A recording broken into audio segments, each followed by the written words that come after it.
जय मसीह की दोस्तों, आशा करते हैं कि आप प्रभु में आनंदित होंगे।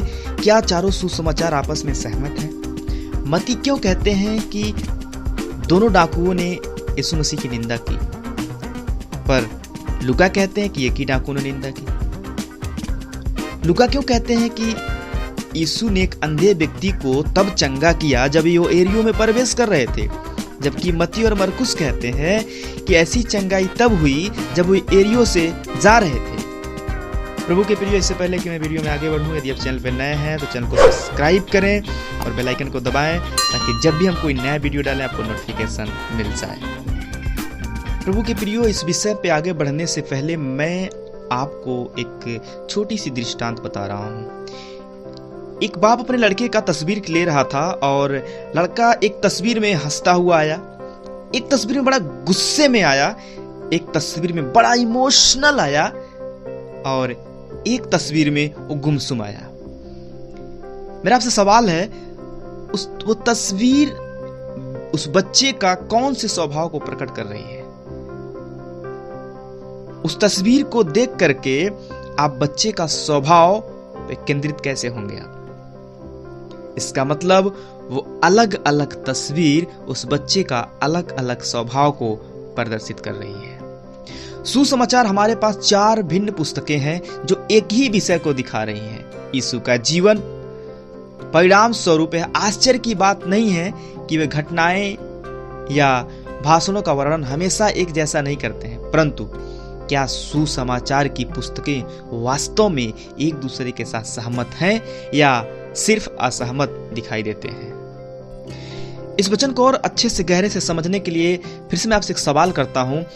मान लीजिए एक चौराहे पे चारों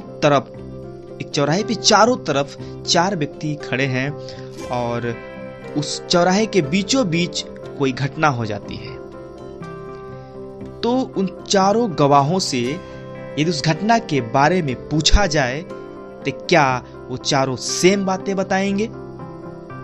आपका जवाब होगा नहीं। चारों अलग अलग बातें बताएंगे, पर चारों एक बात पे सहमत होंगे कि घटना हुई थी, घटना हुई है। उसमें से हर एक अपने स्मरण शक्ति के अनुसार उस घटना की विशेष जानकारी का विवरण देंगे। हालांकि उनके विवरण में भिन्नता होने के बावजूद भी उनका विवरण में असहमति होना जरूरी के समान अध्ययन को प्रस्ताव देती है। जैसे मत्ती कहते हैं कि यीशु के लिए एक भिन्न वंशावली प्रस्तुत करते हैं।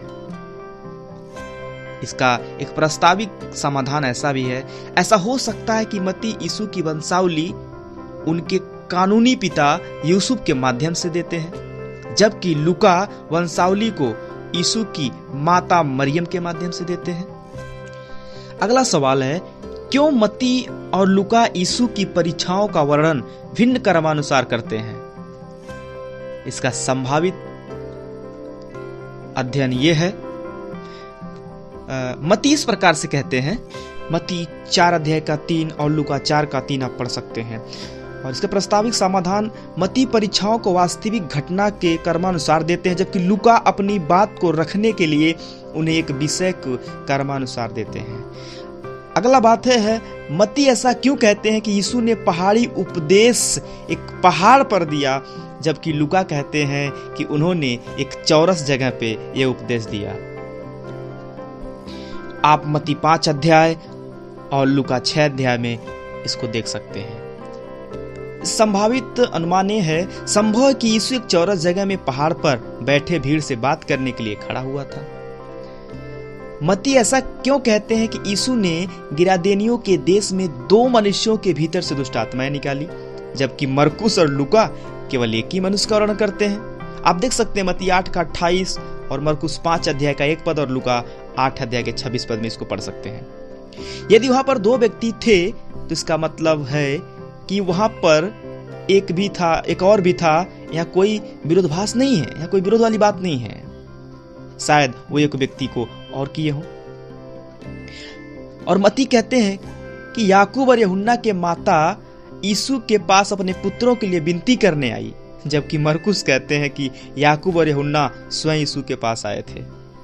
आप देख सकते हैं मत्ती 20 के 20 में और मरकुस 10 के 35 में।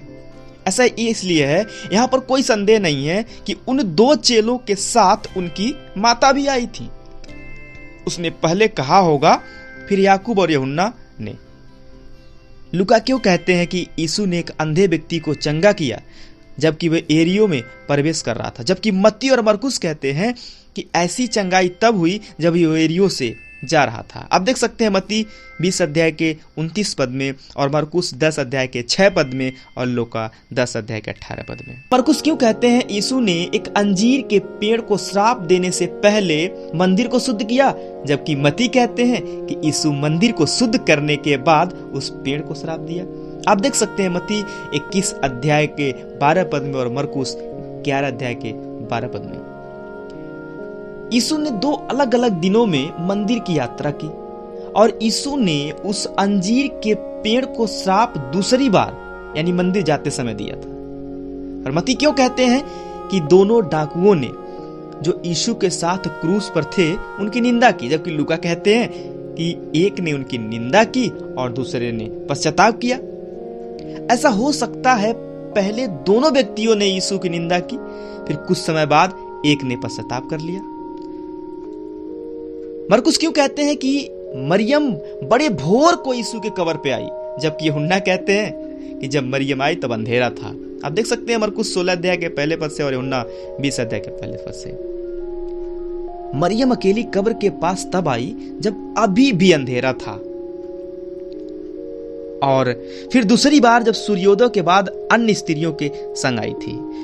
लूका ऐसा क्यों कहते हैं कि यीशु ने क्रूस पर पिता को अपनी आत्मा सौंप दी, जबकि यूहन्ना में हम पढ़ते हैं कि पुनः जी उठे यीशु ने कहा कि वे अब तक पिता के पास ऊपर नहीं गए। आप देख सकते हैं लूका 23 अध्याय के 46 और 20 का 17 में। जिस दिन यीशु की मृत्यु हुई उसकी आत्मा पिता के पास चली गई थी। उनके पुनर्जीवित शरीर और उनकी आत्मा उनके स्वर्गारोहण से पहले उनके पृथ्वी पर 40 दिन की शुरुआत में एक साथ मिल गए थे। प्रभु के प्रिय, सुसमाचार के पुस्तकों की उल्लेखनीय बात यह नहीं कि वे प्रत्यक्ष भिन्नताओं को बिखरा कर प्रस्तुत करते हैं। उल्लेखनीय बात यह है कि अलग अलग समय में विभिन्न व्यक्तियों द्वारा लिखे जाने के बावजूद भी चारों दस्तावेज एक दूसरे के साथ वास्तव में कितने सहमत हैं।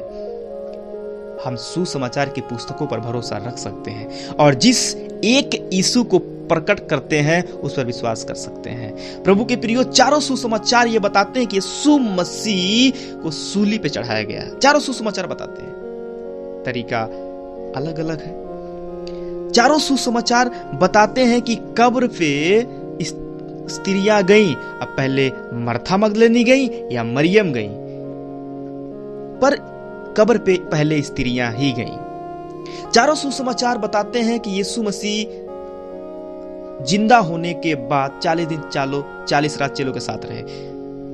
चारों सुसमाचार बताते हैं जब औरतें कब्र पे पहुंची तो वहां पे सरदूत दिखा। कुछ सुसमाचार बताते हैं वहां पे पहुंचने पर उसे माली दिखा। पर चारों सुसमाचार इस बात से सहमत हैं कि यीशु मसीह तीसरे दिन जीवित हो गया।